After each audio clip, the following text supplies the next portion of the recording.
그러니까 결국에는 집을 한 채만 가지라는 거잖아요. 그렇게 될수록 사람들은 안녕하세요, 세비티입니다. 오늘도 갑자기 우리 소중한 친구분들에게 해드리고 싶은 얘기가 있어서 이렇게 영상을 찍게 됐습니다. 사실 어제 영상 촬영을 했는데 목소리 녹음이 하나도 안 됐더라고요. 그래서 다시 오늘 찍게 됐습니다. 어제는 비가 정말 많이 왔는데 다행히 오늘 날씨가 개어서 너무 다행인 것 같습니다. 오늘 해드리고 싶은 얘기는요, 요즘에 제가 1대1 상담을 계속 진행하고 있어요. 상담을 신청하시는 분들 대부분이 처음으로 집을 사보는 분들이 많더라고요. 근데 우리가 처음으로 집을 살 때 실수할 수 있는 부분들이 있잖아요. 그래서 오늘은 어떤 것들을 가장 실수하는지 그런 것들에 대해서 좀 말씀을 드리도록 하겠습니다. 우선 첫 번째는요, 너무 부동산 소장님의 말을 전적으로 믿는다는 겁니다. 사실 좋은 소장님들도 많아요. 그런데 그렇지 않은 분들도 있습니다. 우리가 잘 판단해야겠죠. 그래서 저는 사실 추천드리는 방법은 전화 임장 같은 거 좀 자주 하셔가지고 나랑 잘 맞는 소장님인지, 이 소장님이 시장 분위기도 좀 읽을 줄 알고 능력이 있는 분인지, 그런 것들은 대화를 해보면 대략 알 수 있습니다.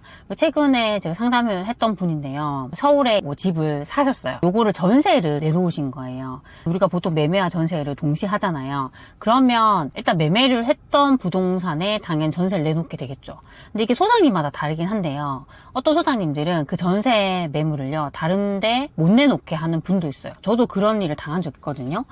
그런 경우에 내가 이분에게 매매 계약도 했기 때문에 소장님에게 다른 부동산에도 전세를 내놓겠다는 말을 잘 못하게 돼요. 그럴 때 보통 소장님들이 본인이 책임지고 전세에 맞춰주겠다라는 얘기를 하거든요.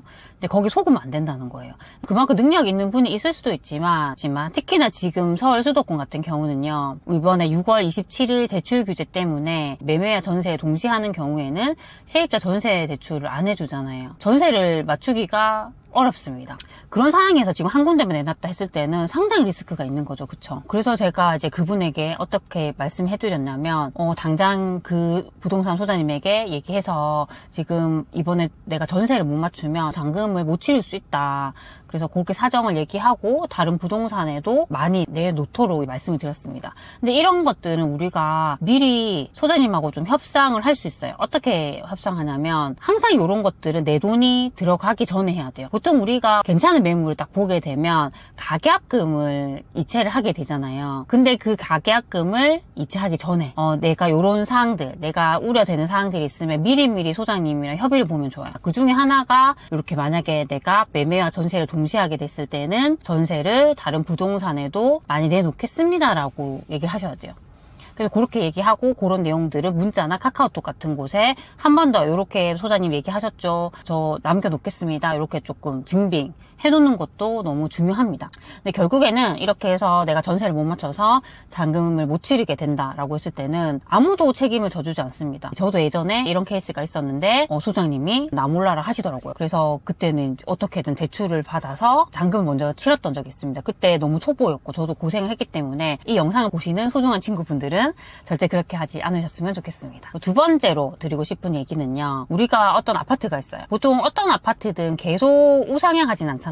중간에 가격이 떨어지기도 하고 조정받기도 하고 다시 올라가기도 하고 그렇단 말이에요. 그럼 우리가 고점이라 했을 때, 하락하기 직전에 그 지점을 보통 고점이라 하잖아요. 근데 많은 분들이 착각하는 게 뭐냐면요, 고점에서 하락을 했다가 다시 회복을 하잖아요. 근데 이 아파트가 만약에 고점을 회복했다, 그러면 이 아파트 너무 많이 올랐어 라고 생각을 한다는 거예요. 절대 그렇게 생각하시면 안 됩니다. 왜냐하면 그 고점이라는 것은 하락하기 이전에 그냥 어떤 한 지점일 뿐이에요. 근데 우리가 어떤 긴 기간을 봤을 때는 고점 이상으로 올라요. 회복을 하고 그 이상 올라갑니다. 지금 서울에 웬만한 대부분의 선호하는 아파트를 했을 때 그런 아파트들은 이미 다 고점 이상으로 다 가고 있는 상황이에요. 만약에 그 지점에 어떤 사람들은 이게 이제 고점 회복했구나, 너무 많이 올랐구나 라고 생각할 수도 있고, 어떤 사람들은 이게 고점까지 왔지만 이 정도 입지에 이 정도 수요가 있는 곳이라면 확실히 더 갈 수 있다라고 판단할 수 있겠죠. 그래서 그때 사는 사람은 이미 더 많은 수익을 냈겠죠. 그래서 이 고점이라는 것이 이 아파트가 오를 수 있는 한계가 아니다, 그렇게 좀 생각하셨으면 좋겠습니다. 어떻게 보면 똑같은 흐름을 가져가는 그런 지역인데, 어떤 아파트는 고점을 회복했고요, 어떤 아파트는 고점을 회복하지 않았다. 그러면 고점을 회복하지 않은 곳은 그만큼 수요가 없다라고도 볼 수 있습니다. 왜냐하면 사람들은 똑같이 떨어졌다 했을 때 당연히 더 입지가 괜찮고 확실히 좋아하는 아파트로 더 먼저 몰려가게 돼 있습니다. 그쵸? 최근에 서울의 흐름을 보더라도 강남 같은 곳들이 먼저 오르고 그 다음에 마포나 성동구나 강동구나 이런 곳들이 오르죠. 그쵸? 그 사람들이 좋아하는 곳부터 이제 가게 된단 말이에요. 결국에는 그런 곳들이 비싼 곳이겠죠. 그렇게 간다라고 생각하셨으면 좋겠습니다. 많은 사람들은 착각을 하는 것이 뭔가 많이 떨어져 있어야지 많이 올라간다라고 생각하더라고요. 그게 결국에는 어떤 저평가라는 그 개념 자체를 잘못 이해를 해요. 저평가라는 것이 많이 떨어져서 내가 많이 떨어진 거 사면 많이 올라주면 나는 수익률이 높아지니까 좋겠지라고 생각하거든요. 저는 그걸 정말 조심하셨으면 좋겠습니다. 그래서 저평가라는 것은 그런 개념이 아니라 여기 확실히 좀 가치가 있는데 아직까지 그렇게 많이 못 올랐다. 그런 개념이에요. 그래서 그게 뭐 고점을 회복했느냐 하지 않았느냐 그건 중요하지 않거든요. 근데 중요하게 우리가 볼 수 있는 것이 그 전체적인 흐름. 만약에 어떤 지역을 보고 있는데 이 지역이 아직 상승 초입이다. 아직 대세 상승기가 아니다. 보통 우리가 대세 상승기라 했을 때는 매매와 전세가 급격하게 올라가는 시점이거든요. 아직 그 정도가 아니다 했을 때는 충분히 고점을 회복한 것들도 볼 수 있기 때문에 저는 그렇게 판단하셨으면 좋겠습니다. 세 번째는요. 수익률에 너무 집착하지 말라는 겁니다. 사실 예전에는 뭐 수익률 중요했습니다. 우리가 투자로 여러 채를 살 수 있었을 때는 투자금 대비해서 수익률이 얼마나 났어. 충분히 그렇게 접근할 수 있었죠. 그쵸? 그때는 뭐 사는 것도 큰 제한이 없었고 파는 데 있어서도 조금 더 자유롭게 팔 수 있었습니다. 근데 지금은 완전 그런 시장이 아니라는 거죠. 지금은 살 때도 취득세 중과 때문에 비규제 지역 기준으로 두 채까지는 괜찮지만 세 채부터는 힘들어지는 거고 그리고 파는 것도 사실 마음대로 팔 수가 없어요. 우리가 만약에 뭐 실거주를 하지 않고 전세 같은 임대를 준다 했을 때는 2년을 계약해도 계약갱신 청구 때문에 2년, 총 4년을 보유해야 되잖아요. 그쵸?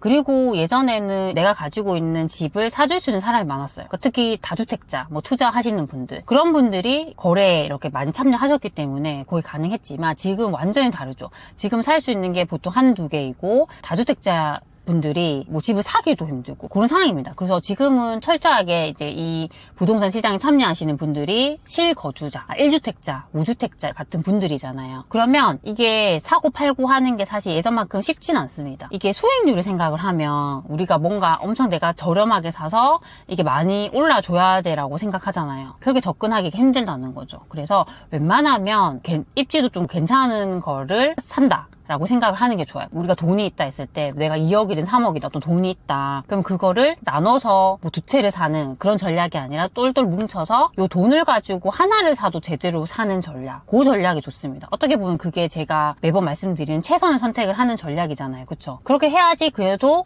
실거주자들이 좋아하는 집을 살 수가 있어요. 그렇게 해야지 또 여기에 전세 살고 싶은 사람들이 많으니까 또 그런 분들이 와줄 수 있는 거고 내가 팔고 싶어도 또 그런 분들이 받아줘야지 팔 수가 있죠. 그쵸? 그래서 너무 수익률 생각하기보다는 좀 괜찮은 거, 사람들이 좋아하는, 살고 싶어하는 아파트, 그런 아파트를 사서 내가 좀 장기적으로 가져간다.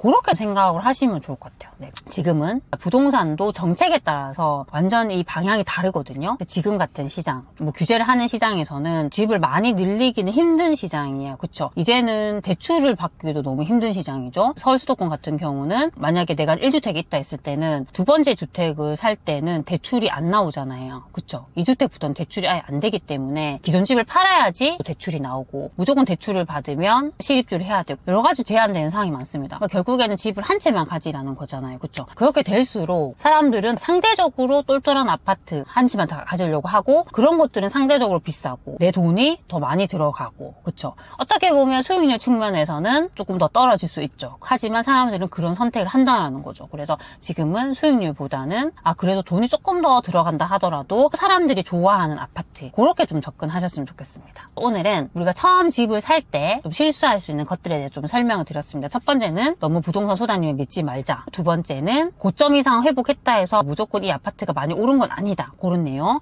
세 번째는 너무 수익률에 집착하지 말자. 그런 내용들로 좀 말씀을 드렸습니다. 오늘 제가 말씀드린 것들이 우리 소중한 친구분들에게 조금이라도 도움이 되셨으면 좋겠습니다. 그럼 우리 다음 시간에 만나요. 안녕.